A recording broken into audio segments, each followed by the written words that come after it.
आप ये मानते हैं कि इस एक्ट के आ जाने के बाद ये जो करप्शन, एक तो मैं चाहती हूँ आप करप्शन पर भी बात करें, जिस तरीके से वक्फ के पास ज़मीनें हैं, मतलब हमारे आर्मी और रेलवे के बाद तीसरे नंबर पर वक्फ की प्रॉपर्टीज़ आती हैं, तो उस लिहाज से तो आज मुसलमान का बच्चा जो है वो किसी परेशानी से नहीं जूझना चाहिए था, पढ़ाई लिखाई उसकी हो जानी चाहिए थी, बच्चियों को दर दर ना भटकना पड़ता, बेवाओं को, यतीमों को ना परेशान होना पड़ता।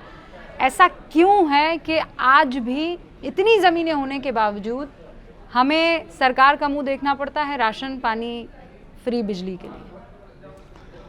बिल्कुल मैं आपकी बात से सहमत हूँ। इतनी अगर प्रॉपर जो प्रॉपर्टी देखी जाती है वक्फ बोर्ड की, 9 लाख हेक्टर बता रहे हैं या 9 लाख प्रॉपर्टीज़ हैं, और अगर उसकी आमदनी मानी जाए तो मैं समझता हूँ हज़ारों करोड़ में होने चाहिए। ऑफिशियल आंकड़ा कितना मुझे भी नॉलेज नहीं है इतनी, लेकिन सही बात है उस पैसे पे सिर्फ हक गरीबों का है और गरीबों में मुस्लिम कम्युनिटी का। तो देश के मुसलमानों को ये समझना होगा कि ये पैसा आपके काम आना चाहिए जो आज तक नहीं आया। ये सिर्फ वक्फ बोर्ड के जो ऑफिस बेरर्स है उन्होंने कहते हैं लैंड माफियाओं के साथ मिल करके खुद के पैसे बनाए और लैंड माफियाओं को अमीर कर दिया। तो होता क्या है, करते क्या है, अगर मुझे आप समझा पाए तो? नाम मत लीजिए, पर अगर वक्फ बाय यूजर की जैसे हम बात करते हैं, कैसे वक्फ बाय यूजर कुछ हद तक तो ठीक है और कुछ हद तक उसका बेजा इस्तेमाल किया जाता है। कैसे होता है?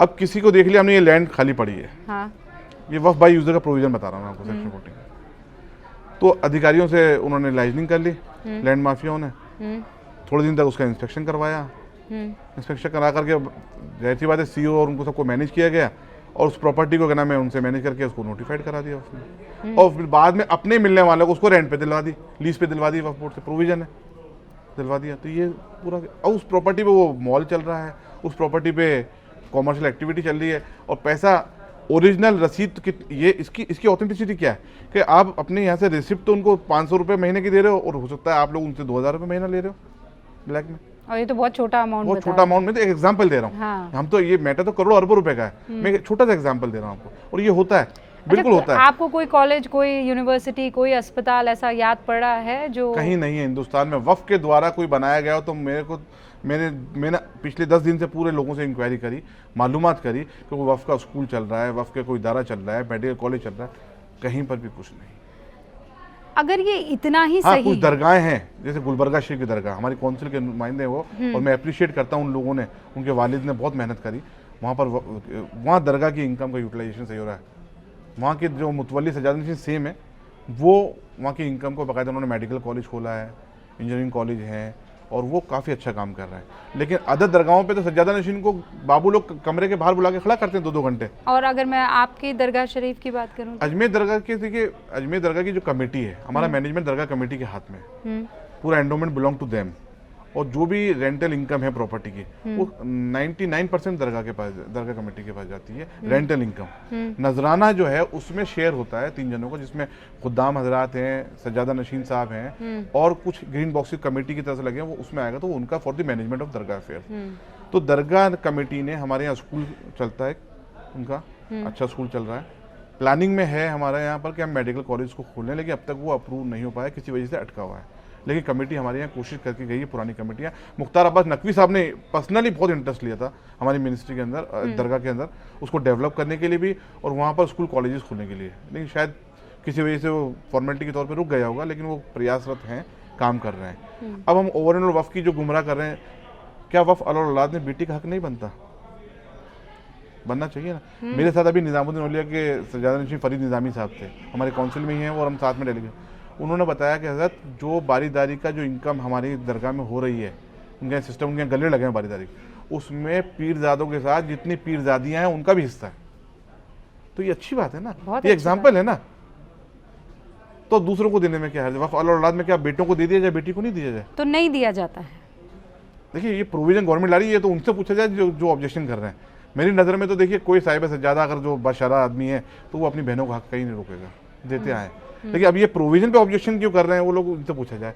हम तो कहते हैं अच्छा मैंडेटरी प्रोविजन होना चाहिए। आपको क्यों लगता है कि ये क्यों मुखालिफत इसकी हो रही है, क्यों इसके अगेंस्ट है, और क्यों ऐसा लग रहा है जो भी अगेंस्ट हैं या जो एट लार्ज मुस्लिम कम्युनिटी है उसको ये लग रहा है कि लीजिए सी आया तो हमारे खिलाफ आया, ये आर्टिकल 370 को भी उसी लिहाज से हाँ, जोड़ने की उसको कोशिश की गई। ठीक है, फिर अब ये वाला जो मसला है इसको भी ऐसे ही देखा जा रहा है। ट्रिपल तलाक को भी ऐसे ही देखा गया कि ये जो सरकार है ये मुसलमानों को कोने में ढकेल देना चाहती है, एक जो नैरेटिव बिल्ड करने की कोशिश बिल्कुल की एक जा रही है। परसेप्शन बना दिया है कि मैं समझता हूँ मोदी सरकार कोई भी एक्शन लेगी या कोई भी अच्छा डेवलपमेंट का काम करेगी for the betterment of the Muslim community, हाँ, तो एक माहौल बना दिया गया कि साहब ये तो मुसलमानों के खिलाफ ला रहे हैं। अरे अच्छा, बिल पेश हुआ नहीं, उससे पहले ही अनाउंसमेंट हो गया था मुसलमानों के खिलाफ है। अब बिल पूरा पढ़ लिया है आपने, उसमें कुछ ऑब्जेक्शन है आपके, ठीक है, आपको राइट बनता है, डेमोक्रेसी में रहते हैं हम लोग, आप पार्लियामेंट में अच्छी चर्चा करें। और अब तो सरकार ने अपनी मंशा और क्लियर कर दी है, इसको ज्वाइंट पार्लियामेंट्री कमेटी भेज दिया।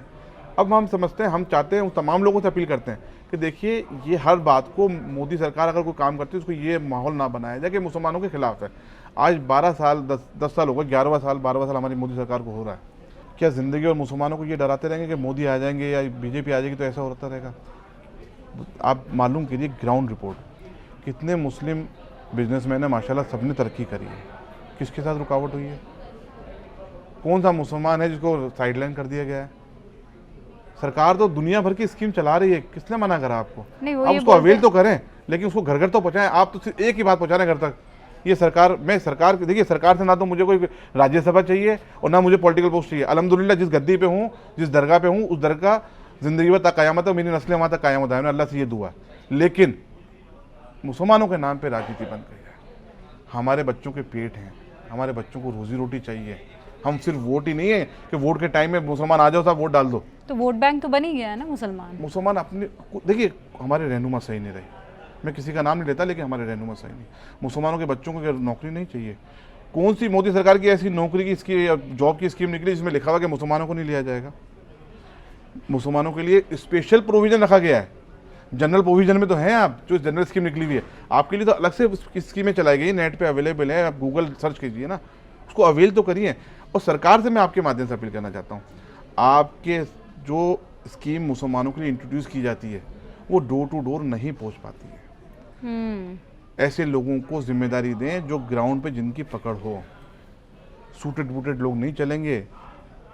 मुसलमान ना तो नेट खोल सकता है, वो तो बेचारा रोज़मर्रा के काम करता है, अपने रोजी रोटी कमाता है, शाम को पैसा घर में कमा के लाता है, उसके बाद कहाँ टाइम गूगल पे वेबसाइट सर्च करे और उसका प्रोसीजर मालूम करे? नहीं।